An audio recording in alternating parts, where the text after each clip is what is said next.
Hi YouTube, thanks for joining me for another review.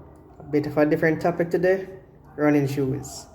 And for today's running shoe, we're looking at the Under Armour Charge Pursuit 2 Special Edition. Now as we go through, I'll kind of show you uh, a bit of the difference between the Special Edition and the regular Charge Pursuit 2 and possibly the Charged Assert 8. Um, just so you know what you're getting into when you're looking at them online, because that's how I bought the shoe. I bought it from Foot Fort, roughly 60 or so US.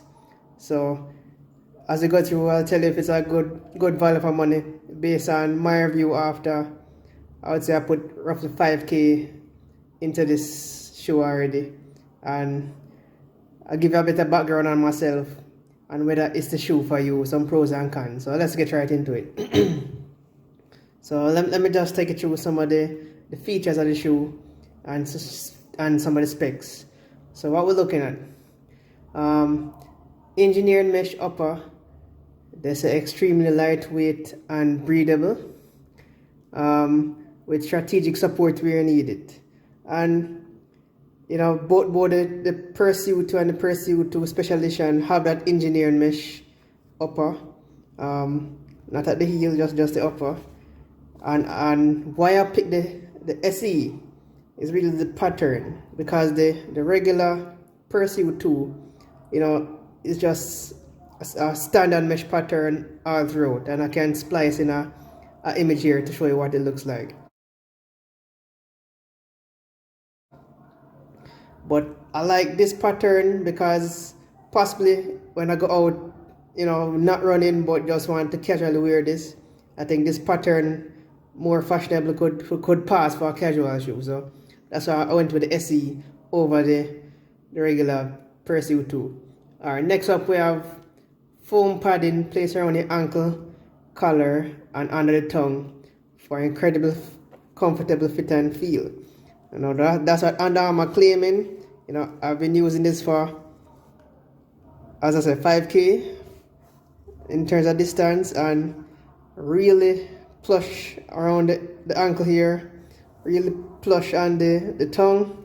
So next we have comfort sock liner, most to your foot with padding in the heel for ultimate cushioning at heel strike, and I can attest to that.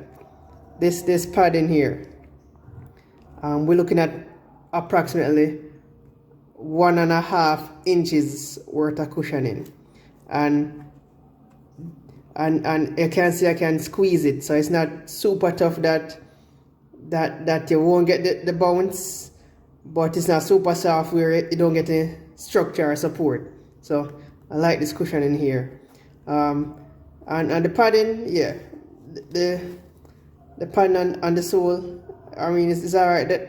Under Armour called it its deluxe foam, and I can tell you I had some heel strikes when I just started running in this, and really forgiving on the heel strike. So very good padding here. Alright, so I was saying, Charge cushioning midsole uses compression molded foam for ultimate responsiveness and durability. So they call in this midsole there. Let me see if I can show it up here. They call this the Charged midsole. Official specs. Under Armour saying 8mm drop between your heel and the ball of your toe. I would say that's about right, because as I said, 1.5 inches here at the heel and roughly 3/4 of an inch here at the ball of your foot. So rough, yeah, 8mm would sound just about right. And as I can say, when I did some heel strikes just to test out the shoe, really that charge midsole there really absorbed that impact. If heel striking is your thing, you know, and I wouldn't recommend it, but if it is, this shoe is really forgiving for that. Alright, so what else is saying? Tire inspired outsole pattern provides ultimate flex and superior traction. Now, in my 5k I haven't got to test this in the wet yet, but I see where they have, you know, patterns to evacuate out the water. You know, we'll test that. We'll test that out. But I'll see what they say with the tire inspired. And let's just leave it at that. Tire inspired. Under Armour is calling it there, you know, high abrasion rubber. You know, after 5K, it seems to take some abuse, and I'm running on not concrete, you know, not smooth concrete or soft grass, but gravel. So gravel that really supposed to tear into or protrude into your rubber, and it's looking good so far. We'll see how it stays after, I don't know, let's say 100K. Let's see if it still holds up. All right. So my thoughts on the design, you know. I went with the black and white color scheme, but Under Armour also has, you know, full black.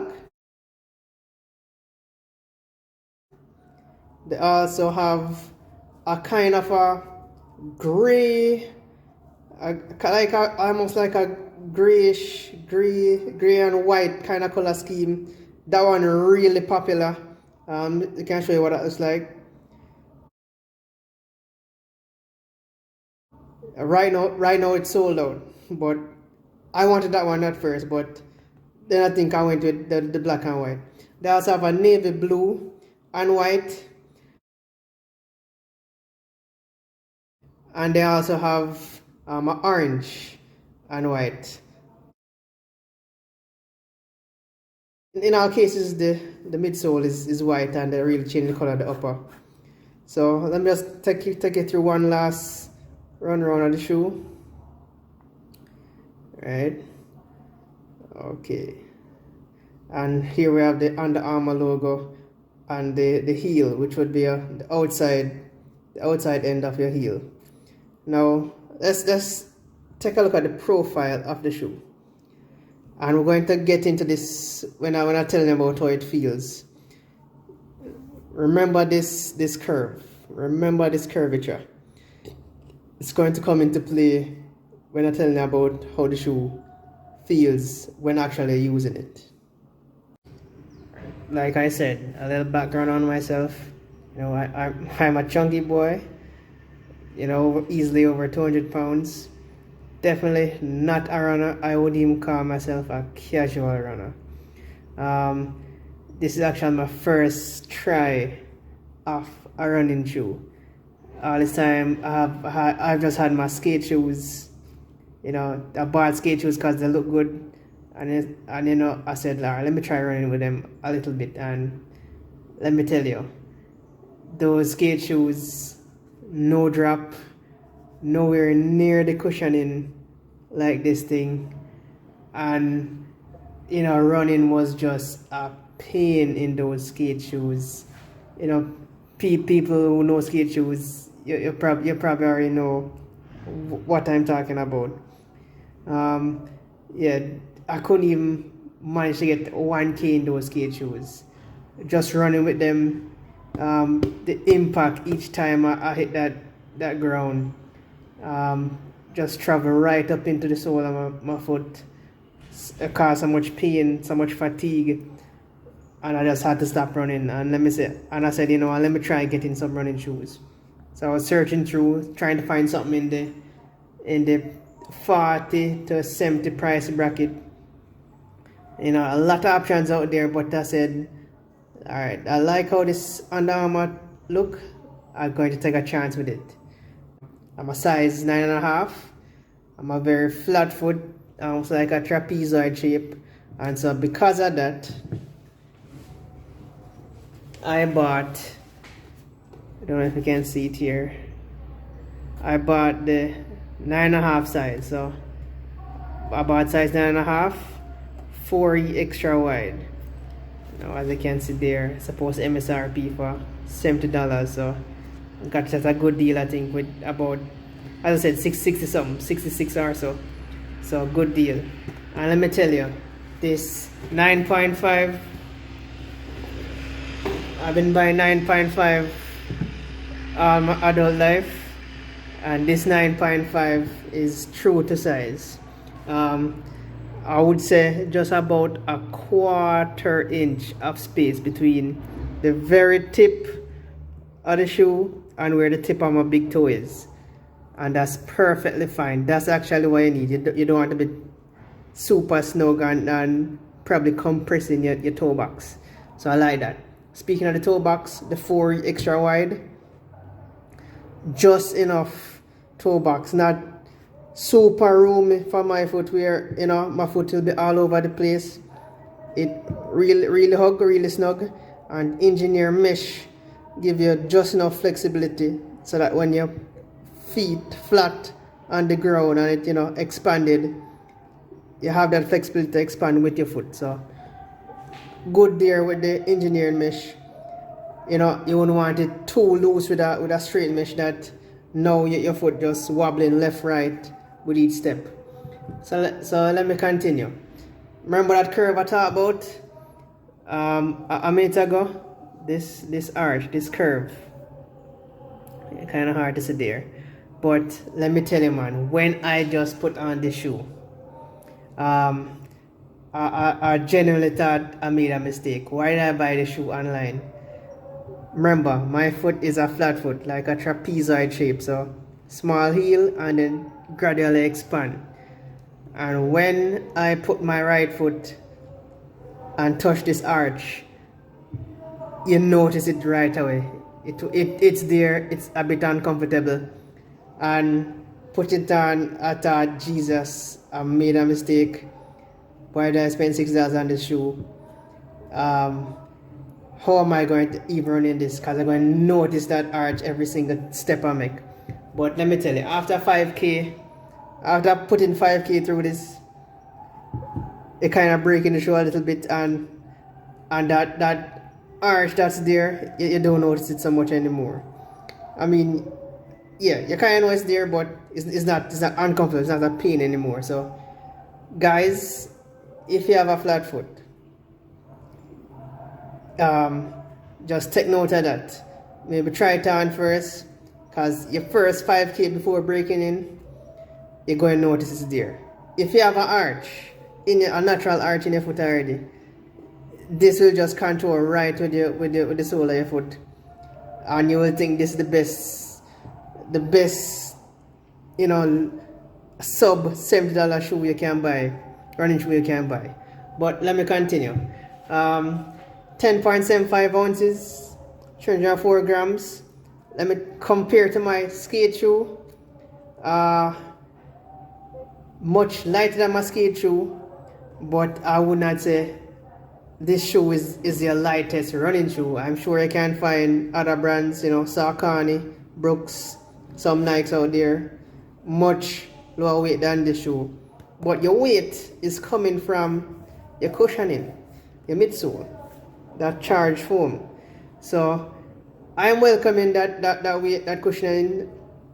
Again, guys, coming from skate shoes, heavier skate shoes with much more durable material, like the midsole and the upper, super durable, no mesh, no breathing. This is a much lighter shoe, much easier to run with. And as we're talking about the cushioning, that charged foam there, very forgiving on the heel strike. I can squeeze it right now. If you're running, you kind of forget about your form and the heel strike, this shoe is forgiving. You can see, I don't know if you can see too well, but I have some creases in the midsole already. So there have been some heel strikes, especially if you're walking, you are going to be heel striking, and when walking in this, you don't even know you're walking. It's very comfortable, very cushioned. I wouldn't say it's walking on a cloud. No, that's for your bathroom mat. But for what this is, a running shoe, very forgiving in the seal. So give it much props to that. In the toe box now, you're not getting as much cushioning. Of course, you can definitely see that already. Remember I said roughly about 3/4 of an inch cushioning in the toe box. But that is enough. And why is it enough? Because with that 8mm offset, when you're running, that natural curvature,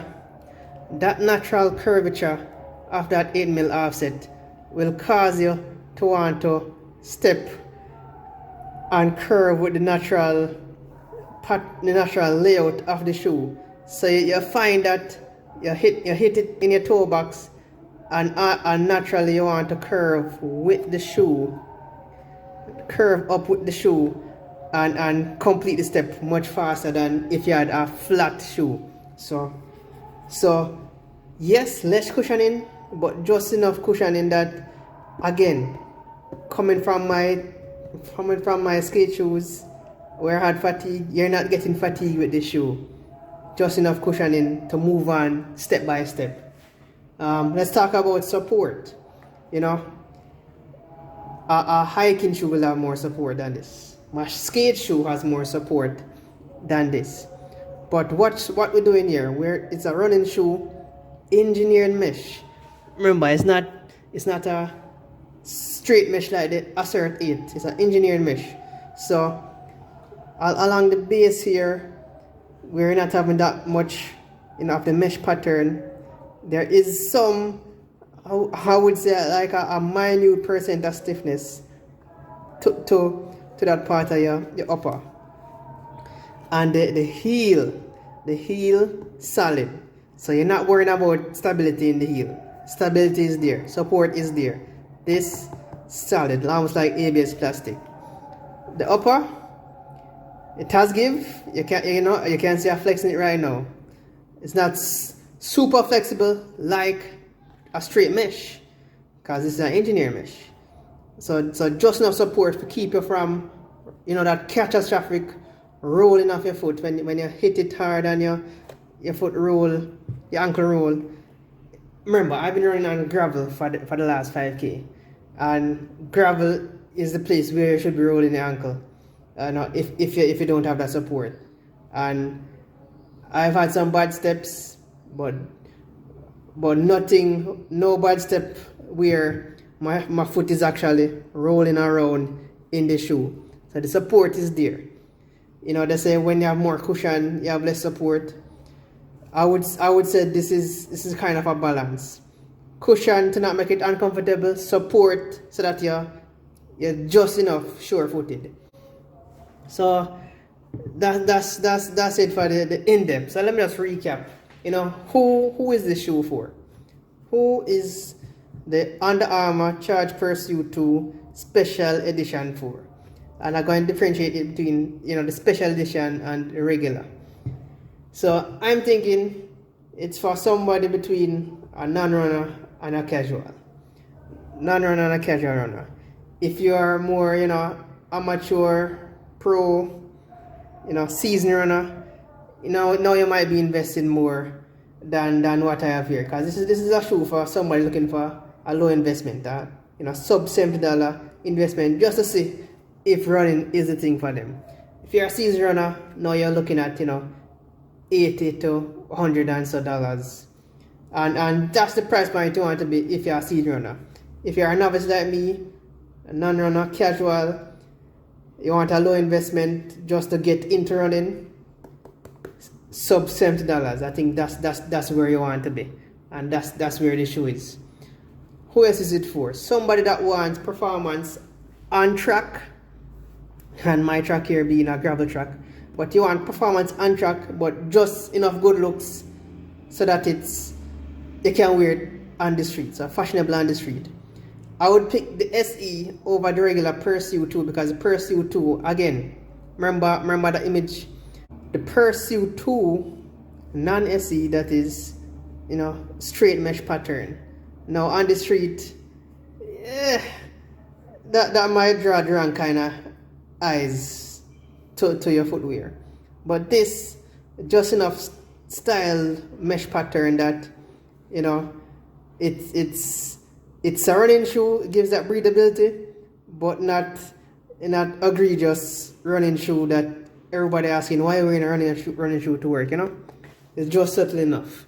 So that's why I went with the SE. And as I said, that arch, who's the shoe for?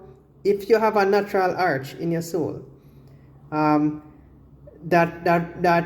uncomfortableness I mentioned earlier in that first 5K, you won't have it. So you already passed that hurdle. But for people who have a flat foot, if you're looking at the shoe, know that you will need some braking time. That is a given. You will need some braking time.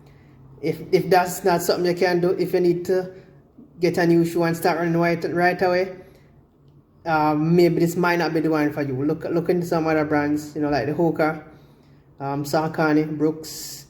Look into something like that. But if you really want to try running and stick with it, and that first 5K you can get through it, you can keep the shoe. I think it might be the one for you. So let me wrap up this video with just some B-roll, how it looks on the foot, and that'll be it. Alright, so like I said guys, let me just give you a bit of B-roll with how the shoe looks on the foot. So here it is, right foot, left foot. Just give that a little twirl around. And like I mentioned, that 8mm offset and that curvature, really conducive to just rolling your foot forward when you're actually running. So if you're doing a slow pace, you're probably not going to notice it that much. But if you're picking up the pace, that curve really going to help you push that next stride forward. And let's give you a bit of a walk around.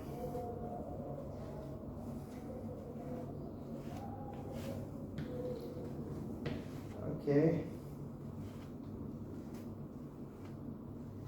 And yeah, that's it for the review guys. Let me know what you think. Comments down below, questions. Don't forget to like, subscribe to the channel. If you want to see more of this stuff, just let me know. Let me know down in the comments below. Oh, yeah, here's the skate shoe I was using all this time. Really not conducive to running. I guess that's why I just called it a skate shoe. So, goodbye. That's it for now, guys.